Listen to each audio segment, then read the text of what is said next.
Hello সবাইকে। আজকে আমি অনার্স থার্ড ইয়ারের লিনিয়ার প্রোগ্রামিং এই বইটার ইউনিট হচ্ছে 5 সিমপ্লেক্স পদ্ধতির এই অধ্যায় থেকে জাস্ট তোমাদের সমস্যা নাম্বার 2 এটা হচ্ছে সলভ করে দিচ্ছি। সো আশা করি এই ভিডিওটা দেখলে তোমরা এই পদ্ধতির যে অঙ্কগুলো আছে এই অঙ্কগুলো তোমরা সুন্দরভাবে করতে পারবা। এখন এখানে আমাকে প্রশ্নে বলেছে যে সিমপ্লেক্স পদ্ধতির সাহায্যে নিম্নের লিনিয়ার প্রোগ্রামটি সমস্যার সমাধান করো, অর্থাৎ এলপিপি যে লিনিয়ার প্রবলেম সমস্যা যেটা ছিল জাস্ট ওইটা আমাকে সলভ করতে হবে। এখানে দেখো জেডের মান দেওয়া আছে এক্স আর হচ্ছে জাস্ট দুইটা সমীকরণ দেওয়া আছে।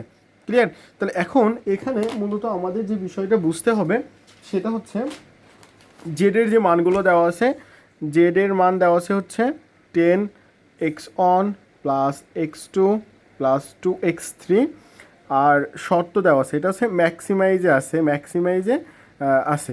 এখন এটা যদি মিনিমাইজে থাকে তাহলে তোমরা কিন্তু জাস্ট মাইনাস গুণ করে ম্যাক্সিমাইজে নিয়ে আসবা। ক্লিয়ার? আশা করি তোমরা এই ক্লাসটা করলে এই জাতীয় যে অঙ্কগুলো আছে তোমরা সম্পূর্ণ সব অঙ্কই এখান থেকে সলভ করতে পারবা। এখন তারপরে দেখো যে শর্তগুলো দেওয়া আছে সেটা হচ্ছে x1 plus x2 minus 2x3, এটা হচ্ছে লেস দ্যান ইকুয়াল 10, আর হচ্ছে 4x1 plus x2 plus x3 less than equal 20, আর হচ্ছে x1 x2 x3 greater than equal 0। Just আমি হচ্ছে এই শর্তগুলো জাস্ট তুলে নিয়েছি এবং জেডের যে মানটা দেওয়া আছে এখানে তুলে নিয়েছি। এখন তোমরা এখান থেকে একটা বিষয় মনে রাখবা, সেইটা হচ্ছে এখানে সমীকরণ আছে কয়টা একটু লক্ষ্য করো, যে একটি সমীকরণ আর হচ্ছে একটি সমীকরণ, যতগুলো সমীকরণ থাকবে ততগুলো এই যে S1 S2 এভাবে ধরে নিব। তাহলে এখানে সমীকরণ আছে দুইটা, তাহলে এখানে হবে কি S1 এবং x2 দুইটা নিয়েছি। এখানে যদি সমীকরণ 3টা বা 4টা থাকতো তাহলে এটা কি 3টা হইলে 3 নিতাম, 4টা হইলে 4 নিতাম। বুঝতে পারছো? যতগুলো সমীকরণ থাকবে এর মান তত আকারে কি বৃদ্ধি পাবে। তাহলে এখন দেখো তো জেড ম্যাক্সের যে মানটা, জেড সমান আমি কি লিখতে পারি 10x1 প্লাস x2 প্লাস হচ্ছে 2x3। এখানে যেহেতু হচ্ছে দুইটা সমীকরণ তাহলে প্লাস 0s1 প্লাস হচ্ছে কি 0s2। ক্লিয়ার? তাহলে এখন শর্তসমূহের ক্ষেত্রে প্রথম শর্ত x1 plus x2 minus 2x3, আর এখানে যেহেতু প্রথমটা কি s1 পরেরটা হচ্ছে 0s2, তখন এই যে চিহ্নটা লেস দ্যান ইকুয়াল যে চিহ্নটা এটা ইকুয়াল হয়ে যাবে। পরবর্তী যে শর্ত হচ্ছে 4x1 প্লাস হচ্ছে x2 প্লাস x3 প্লাস হচ্ছে 0s1 প্লাস হচ্ছে s2, তখন হয়ে যাবে কি 20। দেখো প্রথমটা 1, তার পরেরটায় 1, যদি আরও পদ থাকতো তাহলে শেষটায় 1 নিতাম, মানে আমাদের এই আকারে 1 0 0 0 1 0 0 0 1। ক্লিয়ার? আরও একটা সমীকরণ থাকলে কিন্তু আমরা কি আরও আরেকটা নিতাম। তাহলে এখন এখানে এই যে মানগুলো পেয়েছি, এখন মূলত কাজ হচ্ছে এই মানগুলো আমাদের ওই যে ঘরে বসানো বা ছকে বসানো। সো লক্ষ্য করো, এখন এখানে তোমাদের সুবিধা হচ্ছে জাস্ট এই যে সবগুলো আমরা কেটে নিয়েছি। তোমরা এখানে সিবি এটা বেসিক্স, এটা সিজের মান, এটা হচ্ছে তোমাদের যে ধ্রুবক থাকবে কনস্ট্যান্ট যেটা থাকবে সেটার মান, আর এটা হচ্ছে মিনিমাইজ রেশিও যেটা থাকবে সেটার মান, আর হচ্ছে এখানে সেম আমার এই অঙ্কে প্রথম জাস্ট দুইটা শখ নিয়েছি। আমরা প্রথম যে শখটা আছে এই শখের কাজটা করব, পরবর্তীতে যে শখটা আছে এটার কাজ পরে করব। তাহলে এখন এখানে একটু লক্ষ্য করো যে সিবি এটা নিয়েছি, এটা বেসিক্স নিয়েছি, আর এখানে লিখবা হচ্ছে আমাদের প্রথমে জেড ম্যাক্সের যে মানটা ছিল, অর্থাৎ দেখো তো জেডের ক্ষেত্রে এখানে মানটা কী কী পেয়েছিলাম x1 x2 x3 s1 s2, আমরা জাস্ট ওইগুলো এখানে লিখে নিব। কেমন? এখন আর উপরে এর যে সহগগুলো আছে জেড ম্যাক্সের এর যে সহগগুলো আছে সহগগুলো এখানে বসাই দিব। তাহলে দেখো তো এর x1 এর সহগ এখানে কত ছিল 10, তাহলে এখানে হচ্ছে 10। তারপর হচ্ছে x2 এর সহগ কি কিছু নাই, তার মানে 1, তাহলে এটা হচ্ছে 1। পরে হচ্ছে x3 এর সহগ এখানে কি আছে 2, তাহলে এখানে হচ্ছে 2। আর s1 এবং s2 এর সহগ তো আমরা কি ছিল 0 ছিল, তাহলে এখানে জাস্ট এই 0 0 বসাই দিয়েছি। ক্লিয়ার? এটা কি তোমরা বুঝতে পেরেছো? এখন আর এই বরাবর লিখবা হচ্ছে যে দুইটা s1 এবং s2 ধরেছিলাম, তাহলে একটা হচ্ছে s1 একটা হচ্ছে s2। ক্লিয়ার? এখন এই s1 এবং s2 মান আমরা কি পেয়েছি 0 0। এরপরে কাজ হচ্ছে আমাদের এখানে যে সমীকরণ দুইটা পেয়েছে, অর্থাৎ এই যে সমীকরণ দুইটার যত যে সহগগুলো আছে সবগুলো ওখানে বসাই দিব। তাহলে এক্স ওয়ানের সহগ অন, এক্স টু এর সহগ অন, তাহলে এখানে বসাই দিতে হবে। এক্স ওয়ানের সহগ অন, এক্স টু এর সহগ হচ্ছে কি ওয়ান, পরে হচ্ছে এক্স থ্রির সহগ হচ্ছে এক্স থ্রির সহগ -2, এক্স থ্রির সহগ -2, পরে হচ্ছে এস ওয়ানের সহগ এখানে ওয়ান আর এস টু এর সহগ 0। পরবর্তী সমীকরণের মানগুলো তাহলে বসাই দাও। এক্স ওয়ানের মান হচ্ছে 4, তারপরেরটার মান হচ্ছে 1, সেটা 1 এখানে বসাই দাও। তারপরেরটার মান হচ্ছে 1, সেটাও এখানে বসাই দাও। তারপরে হচ্ছে 0 আর 1, এই 0 আর 1। ক্লিয়ার? এটা তো তোমরা কি বুঝতে পেরেছো? এখন যে কাজটা করতে হবে সেটা হচ্ছে যে আমার এখানকার এই যে সিজের যে মানগুলো আছে এই মানগুলো আমাকে বের করতে হবে।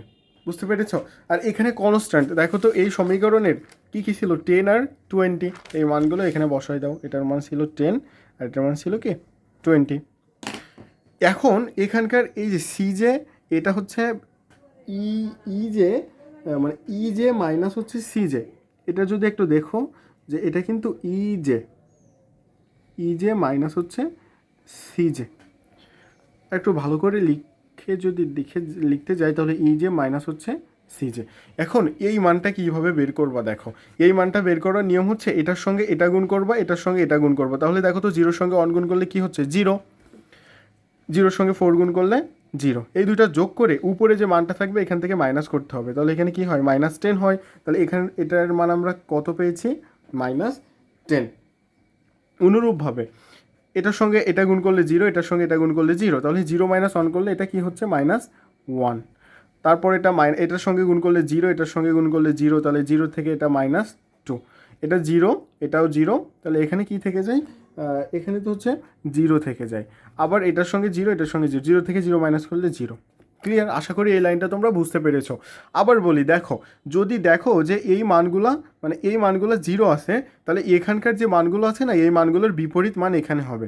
10-এর বিপরীত মান কি -1, 1-এর বিপরীত মান -1, 2-এর বিপরীত মান -2, 0 তো বিপরীত 0ই হয়, 0 বিপরীত 0ই হয়। মানে এটা জাস্ট মানে তোমাদের পরীক্ষার সময় একটু মানে যেভাবে দ্রুত করতে পারো আর কি, তার জন্য তোমরা এইভাবে এটা করতে পারো। এখন আমাদের এই যে মিনিমাম যে রেশিওটা আছে আমাদের এই মানটা বের করতে হবে। এখন এই মানটা বের করার নিয়ম হচ্ছে এখানে দেখো তো সব থেকে ছোটো মানটা কি আছে, সব থেকে ছোটো মান কি এটা। তাহলে এর যে বরাবর আছে না এই বরাবর জাস্ট তোমরা একটু জাস্ট ইমাজিন মানে কাল্পনিকভাবে মানে গোল দিয়ে নিবা আর কি, পরীক্ষায় কিন্তু তোমরা দিবা না, এখানে বোঝানোর জন্য দিচ্ছি। এখন কি করবা, এটা ভাগ এটা দিবা। তাহলে 10-কে 10 দ্বারা ভাগ করলে কি হচ্ছে 10 হচ্ছে, আর 20-কে যদি 4 দ্বারা ভাগ করা হয় তাহলে এখানে কত হচ্ছে 5 হচ্ছে। ক্লিয়ার? এখন কি করবা, এই যে দুইটা মান আমি নিয়েছি এর ভিতর ছোটো মান কোনটা, অবশ্যই এটা। এর যে ছোটো মান আছে এই বরাবর তোমরা আবার আরেকটা গোল দিয়ে দিবা। কেমন? দিয়ে যে মানটা দেখবা যে উভয়ের ভিতর কমন পড়তেছে, দেখো তো উভয়ের ভিতর কমন পড়তেছে কি 4। ক্লিয়ার? তাহলে এই 4টা রেখে দিবা।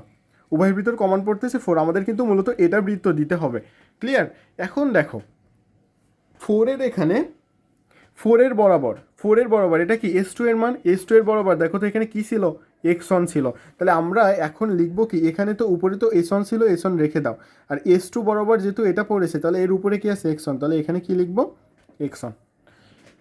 ক্লিয়ার? এখন এখানে এই দুইটা সহগ লিখতে হবে। S1 এর সহগ তো আমার কি ছিল 0ই ছিল, 0 রেখে দাও। দেখো তো x1 এর সহগ কত আছে 10, তাহলে এখানে আমি কি লিখবো 10 লিখবো। এখন কাজ হচ্ছে কি আমার এই যে 4টা আছে না 4টাকে 1 বানাইতে হবে। তাহলে এই 4টাকে যদি আমি 1 বানাইতে যাই, দেখো তো প্রত্যেকটাকে যদি আমি 4 দ্বারা ভাগ করি, একে 4 দ্বারা ভাগ করবো, একেও বা 4/4 দিলে 1 হচ্ছে 1/4, তার মানে এটাকে আমাকে 1 করতে হবে। তাহলে এটা যদি আমি 1 করতে যাই তাহলে আমার এখানে মূলত কি হচ্ছে যে একটু লক্ষ্য করো যে এটা কি হয়ে যাচ্ছে 1 হয়ে যাচ্ছে। এই লাইনটা আগে লিখে নিবা, কেমন, এই সারিটা। তাহলে এটাকে 4 দ্বারা ভাগ করলে 1/4, এটাকে 4 দ্বারা ভাগ করলে 1/4, আর এটা তো 0-কে 0 দ্বারা ভাগ করলে 0, আর এখানেও কি থেকে যাচ্ছে 1/4। আশা করি কি এই লাইনটা তোমরা বুঝতে পেরেছো। এখন কাজ হচ্ছে আমার উপরে যে লাইনটা আছে না এই লাইনটা আমাকে লিখতে হবে। এখন এই লাইনটা কিভাবে লিখবা দেখবা, আমি বলে দিচ্ছি একেবারে শর্ট টেকনিকে তোমরা কিভাবে পারো আর কি লিখতে। এখন দেখো এই যে লাইনটা আছে না এর উপরে যে লাইনটা আছে এই লাইনটা আমার মূলত কাজ হচ্ছে এই লাইনটাকে জিরো বানাতে হবে। আমরা জানি কি এখানকার যে মানটা আছে উপর নিচে জিরো হয়, তাহলে এই লাইনটা একটু লিখে নিই। বাকি কী আছে 1 1 -2 1 আর 0 এই লাইনটা। আর আমরা মেন যে লাইনটা পেয়েছি কি 1 1/4 1/4, এটাও 0 1/4।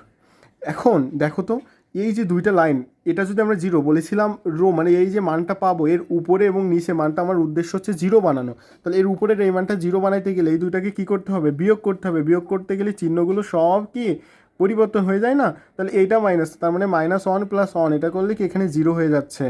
ক্লিয়ার? তাহলে এটা কত পাইলাম, জিরো। তারপরে দেখো এখানে কি থাকে মাইনাস, তোমরা কি দেখতে পারতেছো? সরি একটু দেখার সমস্যা হচ্ছে, তাই না? তারপরে দেখো এখানে কি থাকে -1/4 + 1, তাহলে এটা যদি আমরা হিসাব করি এখানে কি থাকে 4, এখানে -1 + 4, তাহলে এটা কি থাকছে 3/4। আমরা এখন এখানে কত লিখবো 3/4। ক্লিয়ার? তাহলে তার পরেরটা দেখো এটাও -1/4, আর এর আগে যেহেতু প্লাস তাহলে প্লাসে মাইনাসে -2, তাহলে এটা হচ্ছে 4, এটা -1 -8, তাহলে মাইনাস কত হচ্ছে 9/4। তাহলে এখানে আমরা কত পাচ্ছি -9/4। তারপরে দেখো আমরা এটা করেছি, তাহলে এটা হচ্ছে কি -0 আর এখানে +1, তাহলে এর মানও আমরা কত পাচ্ছি জাস্ট 1 পাইতেছি। কেমন? তার পরবর্তীতে যে মানটা ছিল -1/4 + 0, তাহলে এর মানও আমরা কি পাচ্ছি -1/4। দেখো তো তোমরা কি এই যে মানগুলো আমি বসিয়েছি এই মানগুলো বসানো কি বুঝতে পেরেছো? এখন সেম অনুরূপভাবে আগের মতো আমরা এখানে এই কাজগুলো করতে হবে। ও তোমাদের এখানে একটা মান মিস্টেক হয়েছে, সেটা কি এখানে জেডের মানটা কীভাবে বের করবো দেখো, এর সঙ্গে এটা গুণ করলে 0, তাই না? পরে এর সঙ্গে এটা গুণ করলে আবার 0, এই দুটো যোগ করলে যেটা হবে সেটা জেডের মান। তাহলে জেডের মান কত পেয়েছি 0। তাহলে এখন অনুরূপভাবে এখানেও সেম কাজ করো। আর এই লাইনটা থেকে আমরা এই লাইনটা থেকে এই পরের শকে আসছি, তার কারণ হচ্ছে আমার এখানকার যে মানগুলো পাবো এই মানগুলো যদি মাইনাস আসে তারপরে আমাদের করতে করতে যাইতে হবে। দেখো এখানে মাইনাস চলে আসছিল, এই মানগুলো যদি আমি প্লাস পাই তাহলে আমার আর করা লাগবে না, আমার ওখানেই অঙ্ক কি সলভ হয়ে যাবে, মানে ওখানে আমি উত্তর পাইবো। ক্লিয়ার? আমার এখানকার এই যে সিজের মানগুলো বের করতে হবে। তাহলে কি এর সঙ্গে 0, এর সঙ্গে এটা গুণ করলে 0, এর সঙ্গে এটা গুণ করলে 10, তাহলে এখানে 0 + 10, এটা মাইনাস করতে হবে কার থেকে 10-এর থেকে। তাহলে -10 করলে এটা কী হয়ে যায় 0, তারপরে এটা কত পাইতেছি 0। পর এর সঙ্গে এটা গুণ করলে 0, এর সঙ্গে এটা গুণ করলে কত হচ্ছে 10/4, এটা মাইনাস করতে হবে এখানকার যেটা আছে 1। তাহলে দেখো তো এখানে কি হচ্ছে 4, এখানে 10 - 4 তার মানে 6/4, এটা কেটে দিলে কি থাকে 3/2, তাহলে এটা পাচ্ছি 3/2। পরেরটা দেখো এর সঙ্গে গুণ করলে 0, এর সঙ্গে গুণ করলে কি এটাও কত হচ্ছে 10/4, এটা মাইনাস করবো কার সঙ্গে, এর 3 নম্বরে কি আছে 2, তাহলে -2, তাহলে এখানে 4, এখানে হচ্ছে 10 - 8, তাহলে এখানে 2/4, তার মানে কত হচ্ছে 1/2। তারপর একটা কি হচ্ছে এর সঙ্গে 0, এর সঙ্গেও 0, তাহলে 0 থেকে 0 বাদ দিলে তো এখানে 0ই থাকবে। এর সঙ্গে গুণ করলে 0, এর সঙ্গে এটা 10/4 -0, তাহলে এখানে যদি আমরা কাটাকাটি করি তাহলে কত হচ্ছে 5/2 লিখতে পারি। তাহলে এটা আমরা কত 5/2। এখন এখানকার যে মানগুলো পাচ্ছি, এখানকার এই যে মানগুলো এই মানগুলো হচ্ছে এখানকার 5, তাহলে এটাও কত হচ্ছে 5। জাস্ট এই পর্যন্ত যদি আমরা বের করি তাহলে হয়ে যাচ্ছে। এখন এখানকার এই যে মিনিমাম রেশিও, এটা যদি তোমরা চাও তাহলে বের করতে পারবা, বা না করলেও এখানে কোনো সমস্যা হচ্ছে না, মিনিমাম রেশিও থাকছেই না। আর এখানে জেডের মানটা কি হচ্ছে দেখো, এর সঙ্গে এটা গুণ করলে 0, এর সঙ্গে এটা গুণ করলে +5×10=50, তাহলে এখানে কত পাচ্ছি 50। তাহলে এই পর্যন্ত করলেই আমার মূলত কি অঙ্কটা ক্লিয়ার হয়ে যাচ্ছে, কারণ দেখো এখানে আর কোনো নেগেটিভ মান আসি নাই, তার মানে আমার এটাই কি উত্তর আমরা পেয়ে গিয়েছি। তাহলে এখন দেখো তো এখান থেকে x1 এর মান কত পাচ্ছি 5, আর x2 এর মান হচ্ছে 0, x3 এর মানও তো এখানে নাই, তার মানে এটাও কি 0। আর যে মানটা বের করতে হবে, মানে মূলত যে মানটা বের করতে হয় সেটা হচ্ছে তোমার জেড ম্যাক্সের মান। তাহলে দেখো তো জেড ম্যাক্সের মান কত পাচ্ছি, এই 50। জাস্ট এইটুকু হচ্ছে উত্তর। দেখো তো এইভাবে যদি তোমরা করে আসো, বা একটা নিয়মে যদি বাকি এই যে নিয়মে বাকি যে অঙ্কগুলো সেইগুলো যদি করো তাহলে একেবারে কি ইজি হয়ে যাচ্ছে না? তবে দেখো এরপরে যদি মানে কোথাও এখানে কোনো সমস্যা থাকে সেটা অবশ্যই জানিও। তো সকলে ভালো থেকো।